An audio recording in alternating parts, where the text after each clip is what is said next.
स्वास्थ्य मंत्रालय ने आईपीएल और बीसीसीआई को साफ संदेश दिया है कि स्टेडियम्स में मैच और नेशनल टेलीविजन पर ब्रॉडकास्ट के दौरान, हम आईपीएल की बात कर रहे हैं, इस दौरान तंबाकू और शराब के भ्रामक विज्ञापन अब नहीं चलेंगे। जी हां, बिल्कुल, सिर्फ भ्रामक विज्ञापन ही नहीं, डायरेक्ट विज्ञापन भी नहीं चलेंगे। यानी कि आईपीएल के दौरान शराब और तंबाकू से जुड़ा कोई भी प्रत्यक्ष अथवा अप्रत्यक्ष विज्ञापन नहीं चलेगा। सवाल यह है कि सोडा, पानी और माउथ फ्रेशनर की आड़ में कैसे ये खेल खेला जाता है, कैसे पानी और सोडा की आड़ में शराब बेची जाती है, माउथ फ्रेशनर के नाम पर कैसे गुटखा, तंबाकू बेचा जाता है और मासूम दर्शकों के दिमाग पर इसका कैसे असर पड़ता है। इसी का खुलासा हम करने जा रहे हैं। आज मेहमानों के साथ करेंगे चर्चा, समझने की कोशिश करेंगे कि स्वास्थ्य मंत्रालय ने यह बड़ा कदम क्यों उठाया। मेरा नाम है दीपक डोभाल, आप देख रहे हैं आपकी खबर आपका फायदा। मैं लौट रहा हूं खास मेहमानों के साथ।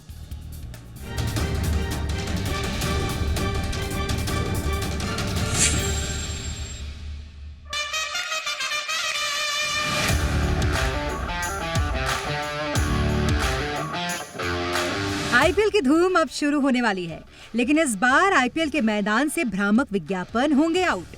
जी हां, आईपीएल के दौरान कभी पानी, कभी सोडा और कभी माउथ फ्रेशनर की आड़ में चलने वाले शराब और तंबाकू के विज्ञापनों पर इस बार स्वास्थ्य मंत्रालय सख्त रुख अपना रहा है। भारत सरकार ने बीसीसीआई और आईपीएल के चेयरमैन को स्पष्ट निर्देश जारी किए हैं कि स्टेडियमों, आयोजनों और टेलीविजन प्रसारणों में तंबाकू और शराब के किसी भी प्रकार के प्रत्यक्ष या अप्रत्यक्ष विज्ञापनों पर पूरी तरीके से रोक लगाई जाए। ये निर्देश स्वास्थ्य मंत्रालय के director general of health services यानी डीजीएचएस डॉक्टर अतुल गोयल द्वारा जारी किए गए हैं। चिट्ठी में साफ कहा गया है कि भारत में नॉन कम्युनिकेबल डिजीजेज यानी एनसीडीज का बढ़ता बोझ चिंता का विषय बन चुका है। दिल की बीमारियां, डायबिटीज, क्रॉनिक लंग डिजीजेज और हाइपरटेंशन जैसी समस्याएं बढ़ रही हैं। इससे हर साल 70% मौतें हो रही हैं। यही नहीं, भारत में तंबाकू से जुड़ी मौतों की संख्या विश्व में दूसरी सबसे ज्यादा है, जो सालाना लगभग 14 लाख तक पहुंच चुकी है। ऐसे में आईपीएल जैसे बड़े मंच पर तंबाकू और शराब का प्रत्यक्ष या अप्रत्यक्ष प्रचार करना सार्वजनिक स्वास्थ्य के प्रति एक विरोधाभासी संदेश भेजता है। यही वजह है कि सरकार ने आईपीएल आयोजकों को साफ कहा है कि वो ऐसे विज्ञापनों से बचें और किसी भी रूप में इसे प्रमोट ना करें। चिट्ठी में सरकारी निर्देशों पर नजर डालें तो इसमें स्टेडियम और प्रसारण में प्रतिबंध के तहत किसी भी प्रकार के तंबाकू, शराब और उनके सरोगेट विज्ञापनों को स्टेडियम के अंदर और टेलीविजन प्रसारण में पूरी तरह से प्रतिबंधित किया जाए। खेल सुविधाओं में बिक्री पर रोक के तहत आईपीएल से जुड़ी सभी आयोजनों और खेल सुविधाओं में तंबाकू और शराब के उत्पादनों की बिक्री पूरी तरह से बंद हो। साथ ही खिलाड़ियों और एंकर्स से जुड़े निर्देशों में साफ कहा गया है कि खेल से जुड़े लोग और एंकर्स किसी भी रूप में ऐसे उत्पादों का प्रत्यक्ष या अप्रत्यक्ष प्रचार ना करें। हालांकि सोशल मीडिया पर इस हिदायत भरी चिट्ठी के बाद यूजर्स रोचक प्रतिक्रिया दे रहे हैं। कुछ लोगों ने सवाल उठाया कि अगर विज्ञापन बैन हो रहे हैं तो बिक्री भी बंद होनी चाहिए। कुछ का कहना है कि गुटखा फैक्ट्रियों पर भी ताला लगाइए। वहीं कुछ ने पूछा कि क्या रमी और जुआ एप्स के विज्ञापन चलते रहेंगे। कुछ लोग आईपीएल बिना सिगरेट एड्स के कैसे जैसे तंज मार रहे हैं। तो कुछ का मानना है कि इस फैसले से बड़े स्पॉन्सर्स को तगड़ा झटका लगेगा। इस साल आईपीएल का 18वां संस्करण 22 मार्च से 25 मई 2025 तक खेला जाएगा। इसमें 10 टीमें मैदान में उतरेंगी और 20 ओवर के लिए धुआंधार मुकाबले में 45 करोड़ से अधिक की इनामी राशि दांव पर होगी। सरकार के इस कदम को जहां कुछ लोग सराह रहे हैं, वहीं कुछ लोग इसे अधूरा कदम बता रहे हैं। लेकिन बड़ा सवाल ये भी है कि क्या सिर्फ विज्ञापन बैन करना काफी होगा या सरकार को और सख्त कदम उठाने चाहिए। सवाल ये भी है कि सिर्फ आईपीएल ही क्यों, बाकी जगहों और प्लेटफॉर्म्स पर भी इस तरीके के सरोगेट विज्ञापनों की बाढ़ आखिर कब थमेगी। यही नहीं, शराब और तंबाकू से जुड़े सरोगेट एड्स के अलावा ऑनलाइन गेम्स और फैंटेसी एप्स की आड़ में कई विदेशी गैम्बलिंग वेबसाइट भी अपना प्रचार धड़ल्ले से करती हैं। उन पर बैन कब और कैसे लगेगा? ब्यूरो रिपोर्ट, जी मीडिया। बहुत ही खास मेहमान इस वक्त हमारे साथ जुड़ चुके हैं। स्वागत करते हैं भरत दाभोलकर जी का। जाने माने एड गुरु हैं आप। गुड इवनिंग सर, बहुत बहुत स्वागत है आपका शो पे। स्वागत करते हैं अनीशा मोटवानी जी का, जानी मानी ब्रांड गुरु हैं और आपका अपना वेंचर भी है बहुत बहुत स्वागत है मैम आपका हमारे शो पे। हमारे साथ हैं डॉक्टर श्रेष्ठा बेपारी, सीनियर साइकोलॉजिस्ट अपोलो हॉस्पिटल से जुड़ी हुई हैं। गुड इवनिंग मैम, बहुत बहुत स्वागत है आपका भी शो पे। दाभोलकर जी, मैं चर्चा की शुरुआत आपसे ही कर रहा हूं और अब काफ़ी स्ट्रिक्ट संज्ञान में लिया है हेल्थ मिनिस्ट्री ने, और ऐसा लगता है कि वाकई में इन एड्स को देखने के बाद ऐसा लगता है कि जो हार्मफुल हैबिट्स हैं including smoking, drinking, alcohol and tobacco consumption, ये बड़ा नॉर्मल और एक्सेप्टेबल लगता है। हमें लगता है कि हमारे चारों तरफ तो ये आराम से इनका इस्तेमाल किया जा रहा है, तो एक तरह से नॉर्मलाइजेशन ऑफ हार्मफुल हैबिट्स हो जाता है। ये जो सरोगेट तरीके से किया जाता है, इम्पैक्ट क्या है सर इसका, और क्यों आखिर ब्रांड और एडवर्टीजमेंट की दुनिया यहीं फंसी हुई है? जी, सरोगेट एडवर्टाइजिंग जो है ये मेरे ख्याल से बेवकूफ़ी की बात थी, जो मेरे ख्याल से पिछले 40 सालों से चल रही है, जिसमें हम लोग भी शामिल थे। क्योंकि जब सरोगेट एडवर्टाइजिंग होती है कि एक ब्रांड नेम उसको लिकर कहने के बजाय आप कहते हैं कि ये प्लेइंग कार्ड्स हैं या म्यूज़िक कैसेट्स हैं, तो कंपनी जानती है, कंज्यूमर्स जानते हैं, गवर्नमेंट जानते हैं, तो सब लोग आंखें बंद करके, कान बंद करके सोचते हैं कि ये सरोगेट करने से इसका कंजम्पशन होगा नहीं। मेरे ख्याल से या तो उसको पूरी छूट मिलनी चाहिए कि आप जो चाहे करिए। मैं ये मानता हूँ कि ये सरोगेट एडवर्टाइजिंग बंद करना ये बहुत अच्छी बात है। किसी भी बुरी आदत की एडवर्टाइजिंग करके उसका प्रभाव ज़्यादा बढ़ाना, उसका कंजम्पशन ज़्यादा बढ़ाना मेरे ख्याल से गलत बात है। मैं ये नहीं कहता कि अगर एडवर्टाइजिंग करना है, अगर आप प्रोडक्ट बनाते हैं तो एडवर्टाइज क्यों नहीं कर सकते। ये एक मतलब वेरी व्हाट कैन आई से मॉरल क्वेश्चन है। Let's not get into moral questions. मैं मानता हूँ कि सरोगेट एडवर्टाइजिंग बंद करना बहुत अच्छा स्टेप है, सिर्फ आईपीएल के नहीं। आई थिंक सरोगेट एडवर्टाइजिंग हर दफ़ा हर जगह पे बंद होनी चाहिए। Absolutely sir. जैसे पहले सिगरेट की तो हर जगह, स्मोकिंग की हर जगह बंद है, तो मेरे ख्याल से लिकर की भी बंद होनी चाहिए, गुटखा या जो तंबाकू है उसकी भी बंद होनी चाहिए। जो भी बुरी आदतें सोसाइटी में हैं उनको एडवर्टाइज करके यंगस्टर्स को और उनके तरफ खींचना, ये मेरे ख्याल से बहुत बुरी बात है। Absolutely sir. अनीशा मैम के पास हम चलना चाहेंगे। एक अरसे से मैम इस दिशा में काम कर रही हैं, स्टॉर्म द नॉर्म्स वेंचर्स की फाउंडर भी हैं, और ब्रांडिंग और डिजिटल ट्रांसफॉर्मेशन तो आपने मैम बहुत लंबे अरसे से देखा है। ये बताइए मैम कि ये सरोगेट खास तौर से वो प्रोडक्ट्स जिनको हम सिन प्रोडक्ट्स बोलते हैं, क्या सरोगेट तरीके से ही आप दर्शकों के मन मस्तिष्क में छाकर चोरी छुपे जिसे कहा जाता है, डायरेक्टली आप क्योंकि लॉ से बाइंड हैं, बट कोई तरीका नहीं है मैम क्या कि आप इस तरह से सरोगेट होकर अपना ब्रांडिंग और एडवर्टीजमेंट के थ्रू ट्रांसफॉर्मेशन कर रहे हैं? ये इस प्रैक्टिस को आप कितना सही मानती हैं मैम? देखिए, टेक्निकली जैसे भारत जी ने कहा कि सरोगेट का मतलब ही ये है कि आपका इंटेंशन है ओरिजिनल प्रोडक्ट को प्रमोट करना। आपका इंटेंशन ये नहीं है पानी बेचना, आपका इंटेंशन यही है कि कोई वो लिकर को या जिस भी अल्कोहल को प्रमोट कर रहे हैं, आपका इंटेंशन वही है कि वो ब्रांड बिके, but under the disguise of something else. तो वो है तो deceptive advertising. In plain simple word, it's deceptive advertising.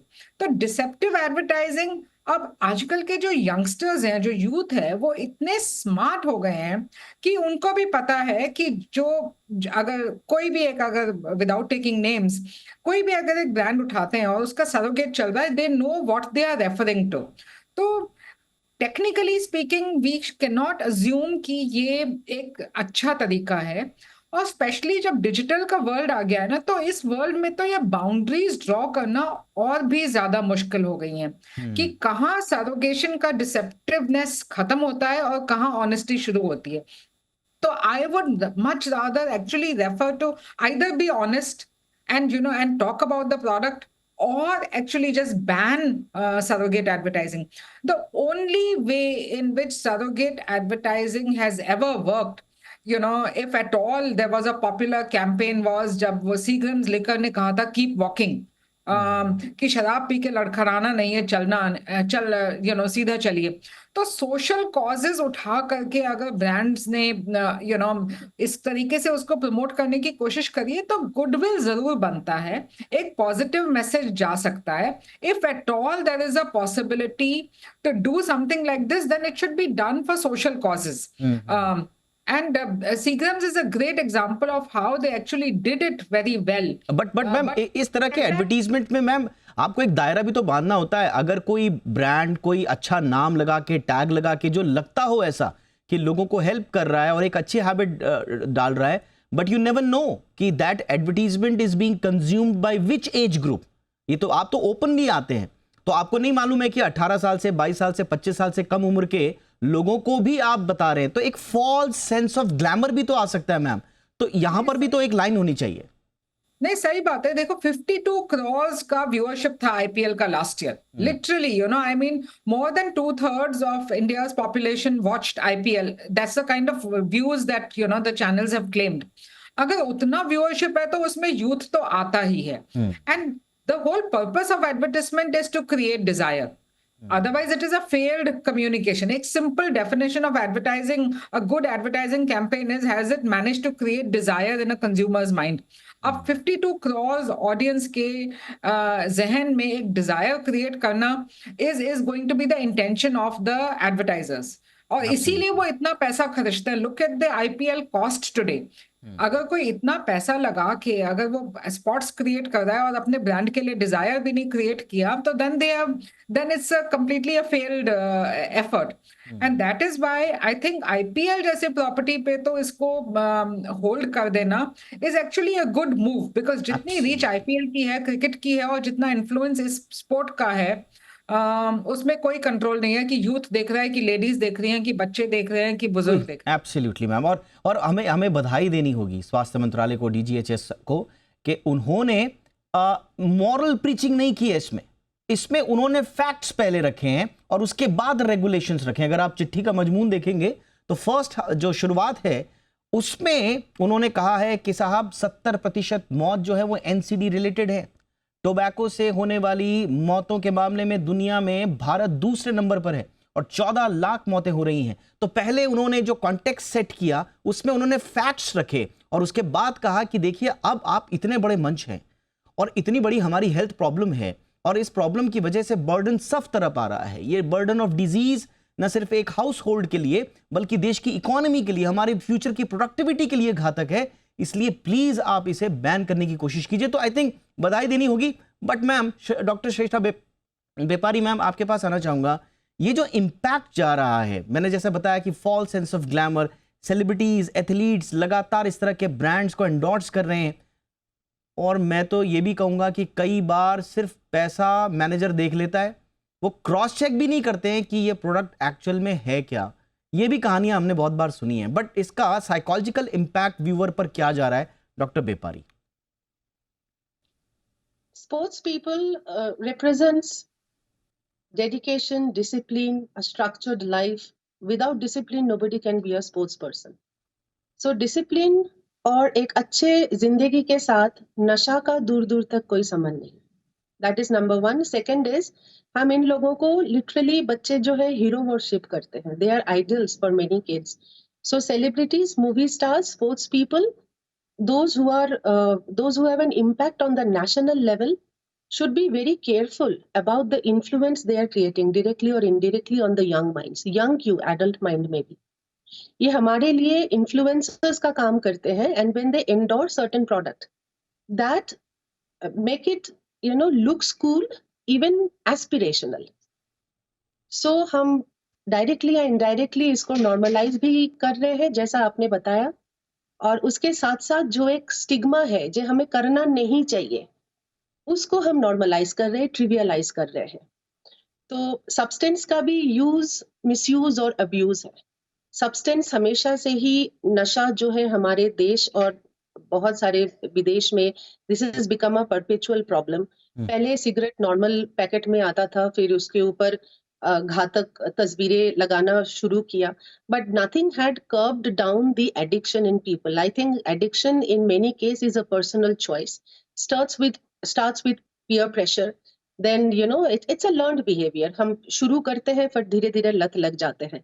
एक तो हम सब्सटेंस अब्यूज के समस्या से जूझ रहे हैं, उसके बाद अगर आईपीएल जैसे मंच में जहां पे करोड़ों जनता देख रहे हैं, डायरेक्ट और इनडायरेक्ट इन्फ्लुएंस अगर यंग माइंड्स के ऊपर पड़े तो उसको संभाल पाना बहुत ही डिफिकल्ट हो जाएगा मेरे ख्याल से। एब्सोल्युटली मैम, और यही चिंता की बात है कि दरअसल आप जिन लोगों को सामने रखकर, जिस मंच पर सामने रखकर इस तरह के ब्रांड्स को एंडोर्स कर रहे हैं, स्वाभाविक है कि लोग उसे नॉर्मल समझेंगे। लोग समझेंगे कि आज मैंने, ठीक है, किसी को सोडा वाटर की आड़ में, किसी को वाटर की आड़ में, या किसी को माउथ फ्रेशनर की आड़ में, और ये बात हमने अपनी रिपोर्ट में भी कही कि ये बात सिर्फ टोबैको और स्मोकिंग तक लागू नहीं होनी चाहिए। हमने बहुत पहले इस पे शोज किए हैं, हमने खुद इन्वेस्टिगेट किया है कि कैसे ऑफशोर बेटिंग एप्स, जो गैम्बलिंग एप्स हैं, वो कैसे बहुत पैसा डाल रही हैं, और वो ऑफशोर हैं।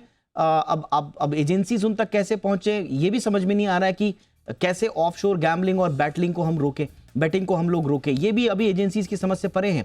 और इस बीच अगर वो इतने बड़े मंच के माध्यम से लोगों के दिमागों में घुस रही है, तो फाइनेंशियल जो लॉसेस हो रहे हैं, दूसरी तरह के जो लॉसेस हैं, इमोशनल लॉसेस जो हो रहे हैं, तो ये बात सिर्फ अल्कोहल, स्मोक और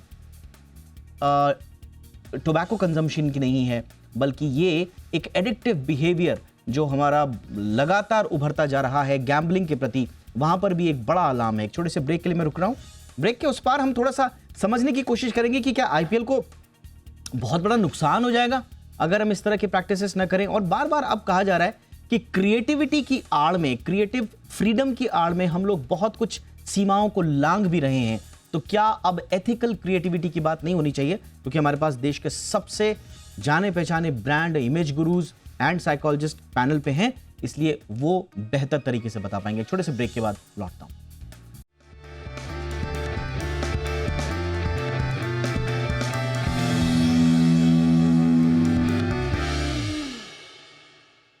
ब्रेक के बाद आपका स्वागत है। दाभोलकर सर, आपका तो बहुत लंबा अरसा है, आप देश के सबसे बड़े नामों में से एक हैं क्रिएटिव फील्ड के। आप अपने एक्सपीरियंस से बताइए सर, क्योंकि बार बार इसे क्रिएटिव फ्रीडम की आड़ में भी कहा जाता है, and people often push the boundaries of ethical creativity by making potentially dangerous habits appear socially acceptable and desirable, even desirable, sir. तो ये सब क्रिएटिविटी के आड़ में हो रहा है। एनीथिंग दैट इज हार्मफुल आप क्रिएटिव के आड़ में उसको डाल के ये नहीं कह सकते कि हमारा क्रिएटिव लाइसेंस है। No creativity can take over something that is harmful. ये बहुत बुरी बात है। और आज जैसे मैडम कह रही थी अभी कि ये जो हमारे सुपरस्टार्स हैं, शायद फिल्मी दुनिया के हो या स्पोर्टिंग के हो, वो बेशर्मी से पैसों के लिए ये सब करते रहते हैं। ये बहुत बुरी बात है। उनको पता है कि उनके लाखों फॉलोअर्स हैं, वो जो भी कहते हैं, जैसे भी कपड़े पहनते हैं, जो भी शराब पीते हैं या स्मोकिंग करते हैं, उनके लाखों फॉलोअर्स हैं, यंगस्टर्स हैं, लड़के लड़कियाँ जो है, उनको इतनी रिस्पॉन्सिबिलिटी दिखाने की ज़रूरत है कि हमारे जब फॉलोअर्स इतने हैं तो उनको हम कुछ अच्छी चीज़ें सिखाएं, ना कि उनको किसी लिकर या टोबैको या इसके आड़ में उनको एनकरेज करें। It is their responsibility. मेरे ख्याल से तो एक तो एडवर्टाइजर्स हैं, वो तो पैसे बनाने के लिए करते हैं सारी चीज़ें, लेकिन जो ये स्टार्स हैं जो इसमें पार्टिसिपेट करते हैं, I think they are equally responsible for this. They should show some responsibility कि हम लोग मानते हैं कि हमारे फॉलोअर्स हैं, हमको फॉलो करते हैं, ब्लाइंडली फॉलो करते हैं, हम उन्हें अच्छी चीज़ सिखाएं, बुरी चीज़ ना सिखाएं। I think it's very important कि हम ऐसे करें। अच्छा sir, they are not doing it, which is a disgusting thing. Right sir. अच्छा सर, दाभोलकर सर, अच्छा कुछ जो स्टार्स होते हैं, हमने कहते सुना है उनको कि अरे हमें थोड़ी ना पता था ये तो तम्बाकू था, हमें तो लगा सिंपल पान मसाला है, आई मीन माउथ फ्रेशनर है, तो हमने कर दिया। कोई बोलते हैं कि साहब हमें लगा कि कोई सोडा वाटर का एडवर्टीजमेंट है। तो ऐसा लगता है कि खुद तो वो एक सटल परसुएशन क्रिएट कर रहे हैं लोगों के मन में, और खुद को सेफ साइड में रखने की कोशिश करते हैं। सर ऐसा होता है? आप कोई भी जब कैंपेन करते हैं तो आप कॉन्ट्रैक्ट साइन करते हैं। आजकल हमारे सारे स्टार्स जो हैं वो एजुकेटेड हैं, उनके मैनेजर्स एजुकेटेड हैं, वो जानते हैं कि कुछ गलत नहीं कर सकते वो लोग। They can be a legal case against them अगर कुछ गलत करें तो वो लोग they are fully aware of what they are signing for. They have no excuse कि हमें पता नहीं था कि ये बैड। अगर आप तम्बाकू की करते हैं, अगर लिकर की करते हैं, यू नो इट्स बैड। मतलब आपको कि स्कूल में जाके सीखने की ज़रूरत नहीं होती कि ये चीज़ें अच्छी नहीं है। तो मुझे पता नहीं था is an absolute lame excuse which no star should ever give. Right sir. Anisha ma'am, ये सबसे इंपॉर्टेंट बात जो इसमें ये है कि ये हम किसी खिलाड़ी को एंडोर्स करते हुए देखते हैं उसकी पीठ पर, या जिस ग्राउंड में वो खेल रहा है वहां पर अगर कोई चीज उकर कर सामने आ रही है तो हमें लगता है कि उस खेल के साथ साथ शायद ये एक एस्पिरेशनल लाइफस्टाइल का पार्ट है। हाँ, हमें लगता है कि वाओ, ये लोग इन सब चीजों से सराउंडेड हैं, अब हमें इनकी तरह बनना है, तो ये जो चीजें ये करते हैं हमें वही करना होगा। खास तौर से मैं उन जो वल्नरेबल सेक्शंस हैं, जो इम्प्रेशनेबल ग्रुप्स हैं, टीनेजर्स हो गए, यंग एडल्ट्स हो गए, जो शायद ज्यादा they are more likely to start experimenting with smoking and drinking and these kind of bad habits. तो मैम ये जो हम दिमाग से खेलते हैं ये कितना खतरनाक है मैम? दीपक देखो, एडवर्टाइजिंग का काम है दिमाग से खेलना, है ना। To be fair to the advertisers, उनका काम है कि दिमाग से खेलो और इन्फ्लुएंस करो। सी, crores of rupees and billions of dollars are spent on advertisement. तो अगर उन्होंने इमोशनल अगर उसको वो नहीं किया, इन्फ्लुएंस नहीं किया, तो फिर तो एडवर्टाइजिंग बिल्कुल ही बेकार है। तो हम तो एज सारी जिंदगी as brand builders we emphasize the role of using emotions in advertising to influence the mind. But is there any term called ethical creativity ma'am? नहीं, देयर इज। इसीलिए the whole conscious purpose, conscious brands बनाना, and literally अपने boundary conditions define करना। हम लोग आजकल I give a very simple definition of the brand. मैं कहती हूँ ब्रांड के 4 ही कॉन्स्टिट्यूएंट्स हैं। एक होता है इंटरनल कॉन्स्टिट्यूएंट, विच इज आपका पर्पस क्या है, आपका वजूद क्या है, आप क्यों कर रहे हैं ये सब, और दूसरा है आपका वैल्यू सिस्टम्स क्या है, and is that purpose conscious, कि प्रॉफिट के लिए है कि for a larger cause of society, और दूसरा आपका वैल्यू सिस्टम्स क्या है। अगर आपके ये 2 चीजें अगर आपके ब्रांड की डिफाइंड है ना, बाकी सब चीजें तो क्रिएटिविटी है, कैंपेन है, आइडियाज है, but these 2 things are very important. और in today's day and age, the brands that have actually survived and are doing well are that are moving towards this whole thing of building conscious brands, being aware of कि आप आप पैसा तो बना रहे हैं, Correct. but you are doing it the right way.